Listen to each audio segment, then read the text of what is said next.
Akkam jirtu dhaggeeffattoota keenya akkam nagaa keessanii fayyaa keessanii har'as mata duree tokko qabannee dhufneerra. Akkuma beekamu Oromoon ajandaa walii uumuu irratti rakkoo hin qabu. Oromoon yeroo hundaa ajandaa walii uumuu irratti rakkoo hin qabu. Har'a ajandaan keessan maalii jechuun keessanii oolu dhimma miidiyaa irratti amma ajandaa ta'e irraa jechuudha. Innis dhimma kuullee qubee haaraa bocamtee qubee afaan Oromoo ka Master Hasan boca kanarraa dubbannaa. Kanaaf booda viidiyoo isallee isin dhageessisa. Ani akka nama dhuunfaatti jechuudha Master Hasaniin irraa komii tokko hin qabu. Namaan baay'ee jaaladhuudha. Namaan baay'ee dinqisiifadhuudha. Nama yeroo baay'ee follow godhuudha. Keessumattuu latii afaan Oromoo yoo inni barsiisu baay'ee namatti tola jechuudha. Kana qofaa miti. Communication skill isaa baay'ee haayidha jechuudha. Haalli inni itti dubbatu baay'ee ofitti kan nama harkisuudha jechuudha. Nama yoo keessatteetu nama sammuun isaa guutuun seenan ijaarame fakkaata jechuudha. Kan biraammoo gara ispoortiitiin gumaachi inni gooseen beeytanii waancaa meeqa biyyaallee akka inni argamsiiseen beeytanii kanarratti Master Hasan irraa akka nama dhuunfaa tokkootti komii tokko hin qabu. Garuu immoo dhimmi qubee dhimma Master Hasan qofa yoo osoo hin taane dhimma waliigalaati, dhimma Oromooti jechuudha. Isallee dabalateeti. Master Hasan akka ilma Oromoo tokkotti dhimma qubee irratti qorannoo gaggeessuu qaba, mirga qaba. Qorachuu qaba, mirga qaba. Garuu qorannoo sun dhiyaatee qeeqamee yoo fudhatama argatee yoo wanni fooyya'u barbaachise fooyya'ee yoo fudhatama hin qabatin hafaa jechuudha. Kuni amala qorannooti jechuudha. Kuni amala qorannooti. Amma maaltu jira? Namni walitti ori'ee godinaan wal qoodee garee wayii uummatee garee baluu ta'ee wal qoodaa jira jechuudha. Wanni alarjikiin dhibeen Oromoo keessaa bahuu qabu yeroo kamuyyuu jechuudha. Ka Oromoo yeroo hundaa akka isiin hin guddanne sammuu isii nyaatu gandummaadha. Ka ganda kootii yoo ta'e malee hin ta'in, nama ganda kootii yoo hin ta'in, nama amantaa kootii yoo hin ta'in, ganda keessaa immoo nama gosa kiyyaa yoo hin ta'in, dhimmi jedhu dhimma Oromoo hamma ammaatti akka inni hin guddanne, akka isaan bakka tokko hin geenne, akka inni tarkaanfanne isaan taasisaa jiru keessa dhimma tokkodha jechuudha. Ani garee kamuyyuu hin deeggara. Dhimma Oromoo irratti gandatti galchuuf maaf barbaachise? Gandaan wal deeggaruuf maaf barbaachise? Waa'ee gandummaas keessa kaasuuf maal barbaachise? Qorannoo gaggeeffamee qorannicha qeequudha jechuudha. Even Master Hasaniin qeequu miti jechuudha. Bu'aa waan inni argate qorannoo inni argate santu qeeqama malee Master Hasaniin miti jechuudha. Gaafa qorannoo tokko geggeessitu statement of problem hin jira. Garuu isa duratti maa inni qorannoon maal waan jedhu beekuu qabna jechuudha. Qorannoon maal irraa qaba? Qorannoon tokko wanni wayii duraan hin jiru waan haaraa uumuudhaaf qaba. Inni lammaffaa immoo wanni wayii duraan turee jira waan ture san immoo fooyyessuudhaaf qorataa jechuudha. Gaafa qorannoo geggeessitoonni garatti maaltu rakkootu duraan ture jechuudha. Rakkoo san hiikuudhaaf geggeessita jechuudha. Amma Master Hasanillee waan kana kaasaa turan jechuudha. Rakkoo inni qubee afaan Oromoo laatiin ture keessaa tokko qubeen dachaa hin jabaatu. Kun immoo akka sirriitti qubeessinu hin taasisuu jedhe. Kuni rakkoo tokko jedhee ka'e. Rakkoo inni lammaffaan immoo hudhaan hin jabaatu waan ta'eef ammas qubee keenya karaa guutuun karaa sirrii ta'een jecha keenya karaa sirriidhaan barreessaa hin jirru jedhe lama. Sadiin afaan Oromooti yeroo barreessinu ni dheerata jedhe. Waan sadiin kana bu'uura godhadhee ka'ee jedha. waan inni jedhe boodan dhageessu viidiyoo isaatiin kallattii maan viidiyoo isaa illee isinii qabee isinii fidee jira waan ta'eedha jechuudha. Kuni statement of problemidha jechuudha. Rakkoo kanatu ture jechuudha. Rakkoo kanatu ture waan ta'eef rakkoo kana furuudhaaf gara qorannootti deeme maal jedhee kanarraa ka'ee boca odaa irratti hundaa'uudhaan qubee 135 bocee jedha. Kanaafuu kana gochuu mirga qaba mirga qabu dur sabqaa qabu kana gochuu mirga qabaachuudha. Kanaaf immoo hayyoota fiddeessa hayyoonni immoo hin qeeqanii ummataaf hin dhiyeessa ummanni illee hin qeeqaa yoo intaan immoo feeltaa jechuudha. Individually anamma gaafa laaltanii ani dhimma kana ammatti hin fudhadhu. Dhimmi kun odoo yeroo ce'umsaa akka dhuunfaa kootittinis niin jedha laala.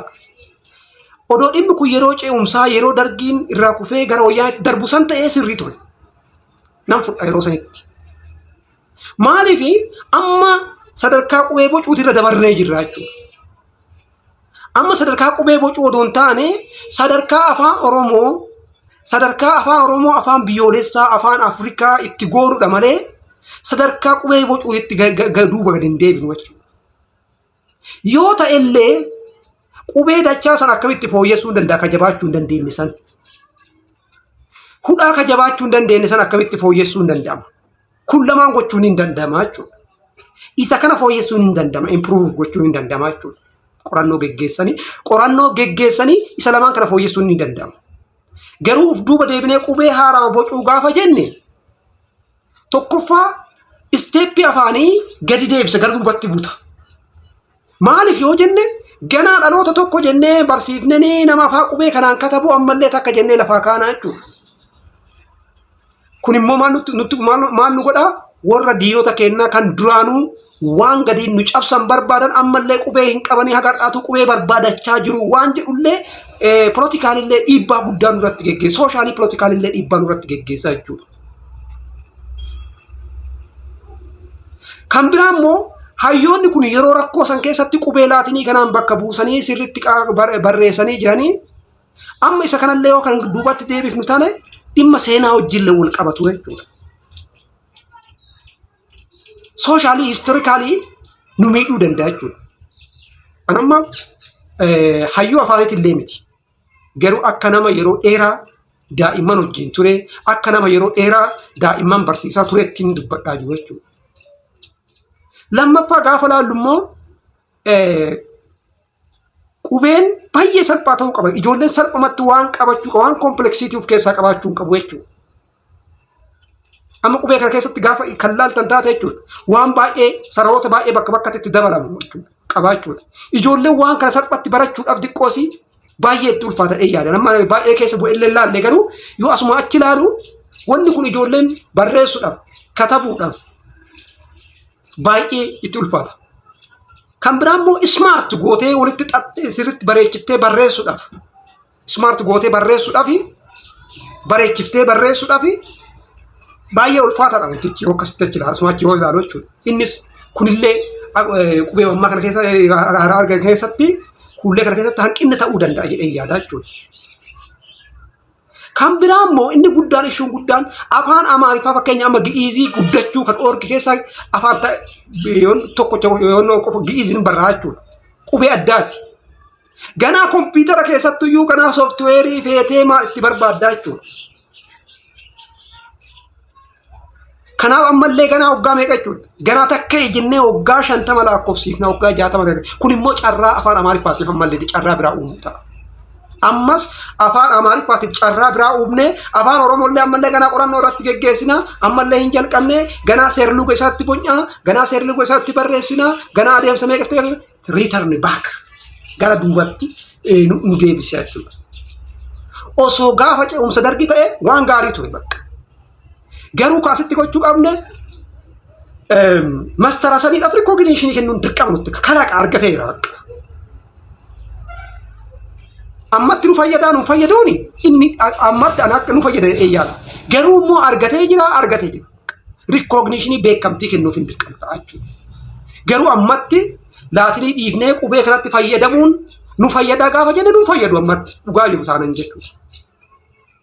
Ganaa waan biraa keessa kiraayisisii biraa keessa cinqaa biraa keessa nu seessa jechuudha. Kanaaf irratti haa hojjetamu, haa irratti barraa'u, haa taa'u, rakkoo tokko qabu. Irratti barraa'u isaa, irratti hojjetamuu isaa, riisarchii irratti geggeessuu isaa, hayyoonni adda addaa irratti diil gochuu isaa kun rakkoo tokko qabu. Wanni isin beekuu qabdu jechuudha. Warri kana sababeeffattanii immoo gandatti galtanii gandaan wal arrabsitanii isin durumallee Oromoodhaa miti. Oromoon ganda kan qoqqoodame haala teessuma lafaa isaatiin malee Oromoon Oromoodha. Yoo kana siin jedhu arsummaa waakkadhu, argummaa waakkadhu, wallaggummaa waakkadhu, shaawummaa waakkadhu siin hin jedhu. Isa waakkachuu illee hin dandeettu. Ofirrallee haquu hin dandeettu. Garuu akka Oromootti dhimma Oromoo irratti gandatti ol galchuun sirrii miti jechuudha. Hayyoonni kanaan dura Hayilee Fidaa, Bakarii Saphaloo kan kana argatan bar gandaa fi miti. Oromoo guutuudhaaf kan isaan argatan jechuudha. Yeroo baay'ee ajandaan Oromoo gaafa haasa'amu gara gandaatti gadi hin buusina. Gara gandaatti gadi hin deebisina. Nama xiqqeessa wanti akkasii jechuudha. Waan xiqqoo tan inni irraa fagaannu Oromoo. Hin beekne namoonni baay'ee waa'ee gandaa kenna malee hin ta'in, kenna malee hin ba'u, kenna malee hin ga'u, kenna malee hin bilchaatu hin ta'u. Akka Oromootti haa yaadnu. Maal Oromoo fayyada? Maal Oromoo miidha? Jennee akkasitti haa dubbannu, sammuu akkasiitiin haa xiinxallinu, sammuu akkasiitiin waa haa jennu jechuudha. Ajandaa biraa keessa oofachuu haa dhiifnu. Wanni Oromoo haga ammaatti aarsaa isa kafalchiisaa jiru ajandaa biraa keessa ooffanna. Kanaaf mee amma isinitti dheeressee jira waan ta'eef kallattimaan waan mastara san jedhe haa dhageeffannu. Amata 19 irraa 2004 waan kana yaada kana lafa kaa'ee ittiin ka'e amata 16 dura yuunivarsiitii Direedhawaatiif yuunivarsiitii Haramaayyaatiif qorannaa dhiyeesseen ture. Panel discussion illee barsiisota yuunivarsiitii wajjin pireezidaantii itti aanaa pireezidaantii yuunivarsiitii Direedhawaa Dr. Fiqaadullee dabalatee hundinuu irratti hirmaatanii akka qeeqan godheetiin ture. Maali afaan kun afaan keenya barreeffamanii qabaa garuu sirnaan barreeffachuu hin dandeenye. Fakkeenyaaf doktorri harma baqeessee hodhee yoo jenne doktorri harma baqeessee hodhee katabna. Akkamitti hodha? Ni hodha malee gaafii jechuudha. Lammaffaa jecha yoo barreessuu hin dandeessu. Jecha barreessita. Laphee hodhuuf laphee goota. Hanqinoota guddaa jira jechuudha. Qubee dachaa waan jedhamu jira. Qubeen dachaa san cimdii jaanii san hin jabaattu. Kun immoo rakkina guddaa uume. Tokkoffaan. Lammaffaa qubee keessaa hudhaan hin jabaattu yoo barreessan. Fakkeenyaaf iyyuu, utaaluu, eeruu, ooduu yoo jenne barreessuu hin dandeessu. Hudhaa san jabeessuu hin dandeessu. Hudhuma takka gubbaa keewwatee barreessita. Kunis hanqina tokko jechuudha afaan Oromoo barreessuu irratti. Sadaffaan immoo dhadheeratee barraa qubeen keenya kun maqaa tokko jecha tokko barreessuuf qubee 8, 9, 10 fayyadamna jechuudha. Kunis influensii mataa isaa qaba. Kanaafuu rogoota kana hundaanuu egaa hanqinni jiraatee waggaa 30 kana guutuu Oromoon qubee laatiin kana fayyadamee haga irratti illee ittiin barreessuuf rakkachaa sooshaal miidiyaa irratti akka agartan kana barreessuu qaanfachuu sadarkaa qaanfachuu irra jira wal qeeqee jechuudha. Maaliif waan keenyan fidannee yaadni jedhu sanaan wal qabataa jechuudha. So odaa boca odaa irraa qubee 35 tolchee maqaa huulleen jedhanii huullee jechuun huula ijaan beektan yoo ija huultu ijji ni mul'atti. Waan mataa keessa jiru xalayaa gubbatti huultee mul'isu jechuudha. Yaada keessan kaas keessaa qabdu barreeffamaan dhaloota dabarsuu huuluu jenneen jechuudha. Ni huula jechuudha. Oromoon ni huullata barreeffama isaa. Sigalti xalayaa huula jechuudha. So huullee kajoo achirraa dhufa. Waa hundi isaatu moggaafni isaa hundinuu akkasitti miira Oromummaatiin akka qabu gartee san laalamee godhamee kuni qorannaadha jechuudha. Ammas implementeeshinaaf itti gaafatame qorannaadha. Qorannaa kana yeroo dhiyeessitu hayyoonni afaanii waan kana ilaalanii saayinsii afaaniitiin ni tahamoo hin ta'u ilaalanii isaanii kan murteessu. Hayyoonni afaanii eessa jireenya waggaatti immoo yuunivarsiitii jiran. hayyoota yuunivarsiitiitiif dhiyaachuu jalqabee jechuudha. Yuunivarsiitii Dirree Dhawaatiif dhiyaatee ture ammallee dhiyootan yuunivarsiitii Wallaggaa dhiyaate. Okay. Akka olii garaatti wanti maaster jedhe kun ifa jechuudha. Waan dho'isaa of keessaa hin qabne maastara isaa wanni jedheen. Kanaaf gaafa walqeenu reasonable ta'uu qabna jechuudha. Sababeessuu qabna jechuudha. Caal jenneetumaanii gandummaadhaan maalidhaan amantaadhaan jennee qeeqa hin taane namarra tuulurraa waan qeeqamuu qabu akka miira Oromoo keessa taanee qeequu qabna. Miira gandummaa keessaa baanee miira Oromoo qabaannee akkasitti qeequu barbaannaa jechuudha. Namni doo fudhunaan jettanii hin fudhu. Sababiin isaa kana jedhee mormaa jechuudha. Malee mastara sanii wajjinii miti jechuudha. Yookaan ganda mastaraa sana wajjinii miti jechuudha. Yookaan amantii mastaraa sana wajjinii miti jechuudha. Kan mormu kana. Kun immoo Oromoon fayyadu Oromoon miidha waan ta'eef akka individuaalii na miidhaa miti. Oromoon hin fayyadu Oromoon miidha waan ta'eef ammatti wanti kun hin barbaachisu jedhee mormaa jechuudha. Yoo dur dhaabbachuu barbaadallee dur dhaabbachuu ni danda'a jechuudha. Kanaaf osoo ta'e immoo ammatti yeroon kun immoo yeroo itti qubee ajandaa godhannu turre ture. Eega ta'e eega irraa namni itti dubbate eega irraa dubbachuun barbaachisa jenneet irraa dubbanne malee ammatti yeroo itti waa'ee qubee itti ajandaa godhannu. Ammatti qubee ittiin barreessinu qabna, qubee ittiin googilii seene qabna, qubee ittiin sadarkaa addunyaatti ittiin beekame qabna. Ammatti waan rakkoo ammasii nutti ta'ee miti jechuudha. Kanaaf jedhee jira mastara sanillee implementeeshinii fi miti. Kan dhiyeessaa jiru sadarkaa qorannootirra jirra. Malee akka hojiirra oolchaa waan jedhee miti jedhee lafa kaa'ee jira waan ta'eef kanaaf dhaggeeffattuu keessanii fi galatooma share like subscribe gochuu hin dagatinaa nagaa.